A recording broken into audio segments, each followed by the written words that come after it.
सभी को प्रेस सलार जय मसीह भाई और बहनों। आइए हम लोग वचन में जाएंगे। हम देखेंगे निर्गमन का पुस्तक अध्याय 14 15 से आगे देखते जाएंगे। देखिए यहाँ पर लिखा गया है कि तब यहोवा ने मूसा से कहा, तू क्यों मेरी दुहाई दे रहा है? इस्राएलियों को आज्ञा दे कि वहाँ से कुछ करें, और तू अपनी लाठी उठाकर अपना हाथ समुद्र के ऊपर बढ़ा और वहाँ 2 भाग हो जाए। तब इस्राएली समुद्र के बीच होकर स्थल ही स्थल पर चले जाएंगे। जब यहाँ पर हम देखते हैं भाई और बहनों कि जब इस्राएली लोगों को परमेश्वर ने उस जगह से बाहर निकाल लाया, तभी उन लोग क्या कर रहे हैं, एक जंगल में आके जहाँ पर समुद्र है उस समुद्र के तट पर अपने डेरे को खड़ा किए हैं, क्योंकि ये परमेश्वर की इच्छा था। एक छोटा सा रास्ता था जिस जगह रास्ते पे उन लोग जा सकते थे, पर परमेश्वर ने और भी अपनी जो सामर्थ्य है उनको इस्राएली जो मिस्र देश के लोगों को दिखाना चाहता है, जिसकी वजह से वो क्या कर रहा है, जो जंगल की रास्ते पड़ता है उस जगह में वो ले रहा है। वहाँ पर उन लोग अपने डेरे को जब खड़े किए, तभी जो मिस्र देश का जो राजा फिरौन है वो अपने लोगों के साथ उन जो इस्राएली लोगों का पीछा किया, और वह जाके उस जगह में उन लोगों को जो देख लिया, तभी उन लोग डर रहे हैं। डर के मारे उन लोग क्या कर रहे हैं, जो हारून और मूसा हैं उन लोगों को डांट रहे हैं और परमेश्वर को दुहाई दे रहे हैं।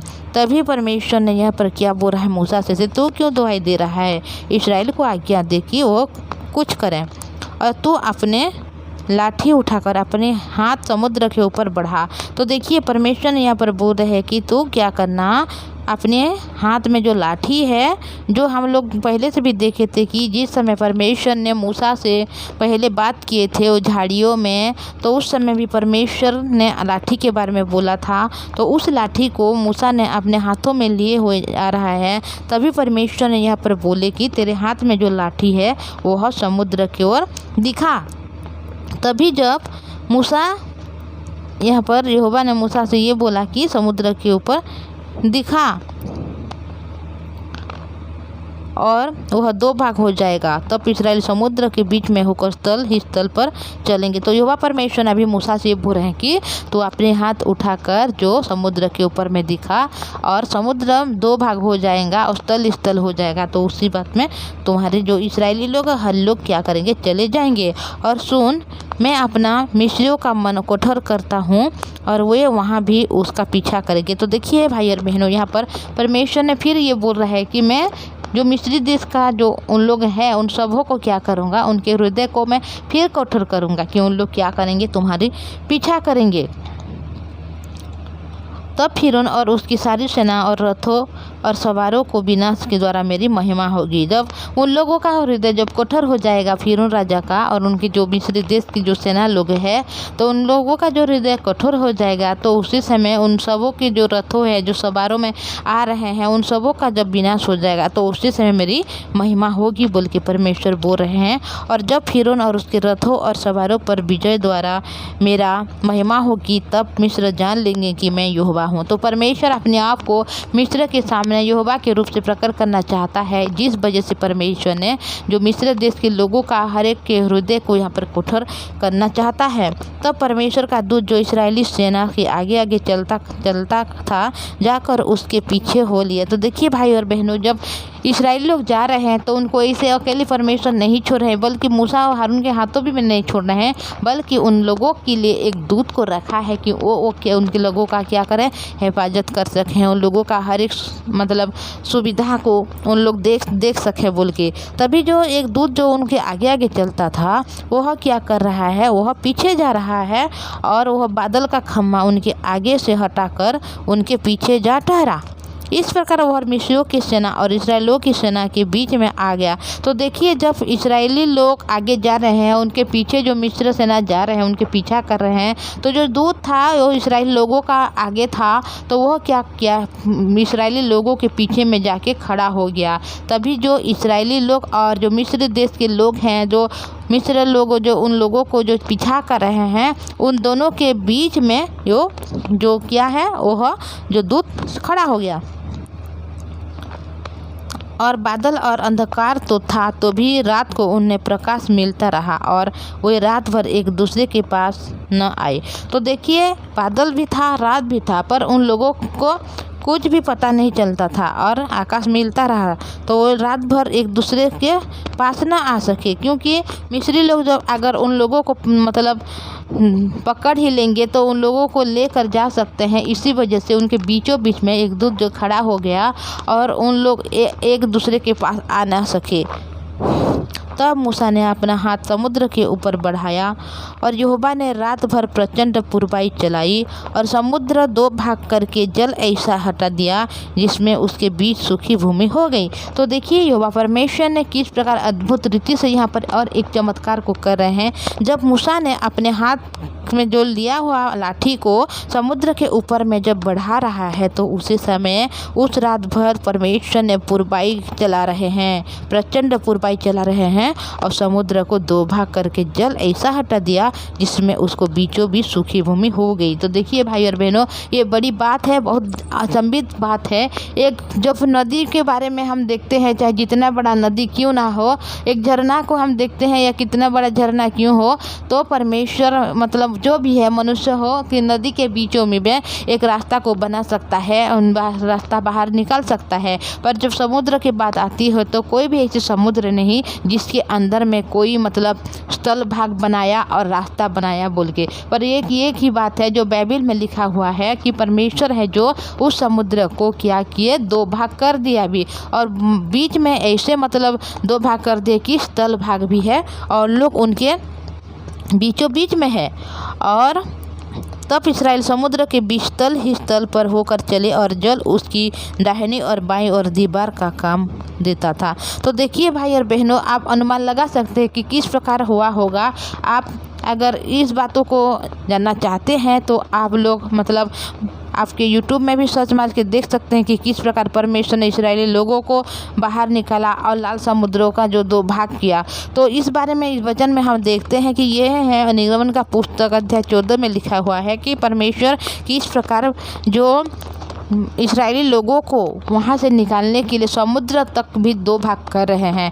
पर जब समुद्र स्थल जैसे दिख रहा है तो आसपास जब है दीवार की जैसा जल ही वहाँ पर काम कर रहा है। तो ये देखने वाली बात है और बहुत ज़्यादा सोचने वाली बात है भाई और बहनों। आप परमेश्वर की जन है, परमेश्वर आपको प्रेम करते हैं। जिस प्रकार परमेश्वर ने इस्राएली लोगों को इतना प्रेम करते हैं कि उनके लिए समुद्र में भी मार्ग को निकाल लिए हैं और जल आसपास में जल को एक दीवार की सा परमेश्वर ने वहाँ पर रखा है। तब मिस्री अर्थात फिरौन के सब घोड़े, रथ और सब वार उनके पीछे की हुए समुद्र के बीच में चल गए और रात के अंतिम पहर में यहोवा ने बादल और आग में खंभे से मिस्रियों की सेना पर दृष्टि करते उन्हें घबरा दिया। तो देखिए भाई और बहनों, किस प्रकार यहाँ पर हो रहा है कि परमेश्वर ने जब मिस्री लोगों का हर एक जो सवार समुद्र के बीचों बीच में चला गया, तो उसी समय जो अंतिम पहर हुआ था उस समय यहोवा ने बादल को आग के खंभे से मिस्रियों की सेना पर दृष्टि कराया और उन्होंने बहुत ज़्यादा घबरा गए और उन्हें उनके रथों और पहियों को निकाल डाला, जिसमें उसका चलना कठिन हो गया। तब मिस्र आपस में कहने लगे, आओ हम इस्राएलियों के सामने से भागें, क्योंकि यहोवा उनके ओर से मिस्रियों के विरुद्ध युद्ध कर रहा है। तो देखिए किस प्रकार उन लोगों को भी पता चल जा रहा है कि हमारे विरोध में मिस्री मतलब इस्राएलियों लोग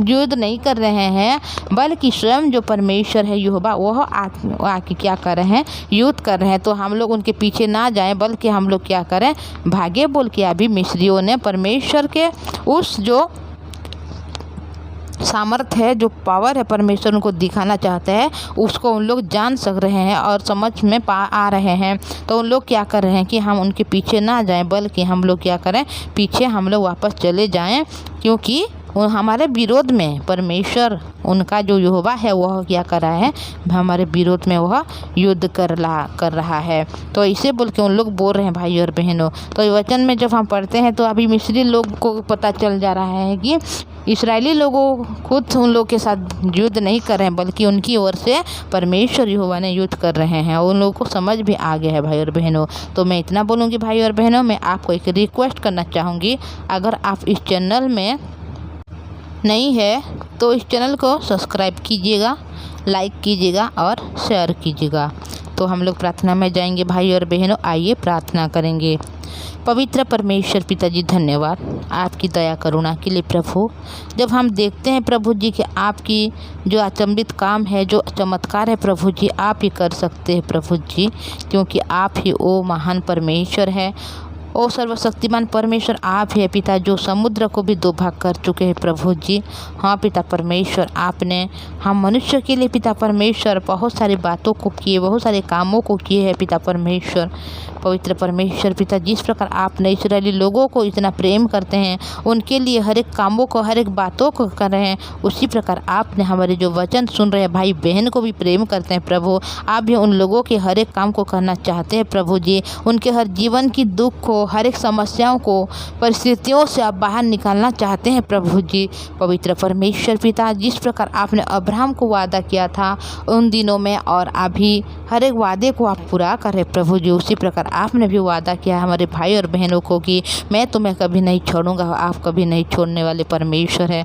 हमारे भाई बहन के जीवन में जो भी दुख है प्रभु जी, उन दुख से बाहर निकाल लीजिए। जो अंधकार में घिरे हुए प्रभु, उस अंधकार से बाहर निकाल लीजिए राजा। पवित्र परमेश्वर पिताजी, हमारे भाई बहन के जीवन में कोई फाइनेंशियल की समस्या हो सकता है प्रभु, उस फाइनेंशियल की समस्या से बाहर निकाल लीजिएगा। इनके पास कोई नौकरी भी नहीं होगा प्रभु, कोई जॉब भी नहीं होगा प्रभु, उन सबों को हर एक बातों में आशीष दीजिए प्रभु जी। पवित्र परमेश्वर पिताजी, आपने इनको चुना है प्रभु, आप ही उनको ठहराइए प्रभु, आपकी राज्य के लिए, आपके सुसमाचार के लिए प्रभु जी, ताकि उन लोग पिता परमेश्वर आपकी सुसमाचार का प्रचार करने वाले बने प्रभु। उनके सारे परिवार को आपकी पवित्र वचन से बताने वाले बने प्रभु जी। आप उनको इस प्रकार बनाइए, उनके हृदय मन को तैयार कीजिए प्रभु, उनके हृदय में आपकी जिद वचन को स्थापित आप ही कीजिए प्रभु। हाँ पिता, हम मनुष्य हैं, हम कभी भी आपके निकट नहीं आ सकते, पर आप पिता हमें बुलाने वाला परमेश्वर है। हमारे भाई और बहन को आपने बुला लिया, आपने चुना लिया, आपने हर एक कामों में उनको विजयी कर दिया पिता परमेश्वर। इसीलिए आपके पवित्र नाम को धन्यवाद करते हैं। हर एक विषय में आपके पवित्र नाम को धन्यवाद करते हुए ये दुआ प्रभु यीशु मसीह के नाम से मांगते हैं, आमीन। सभी को praise the Lord. Thank you.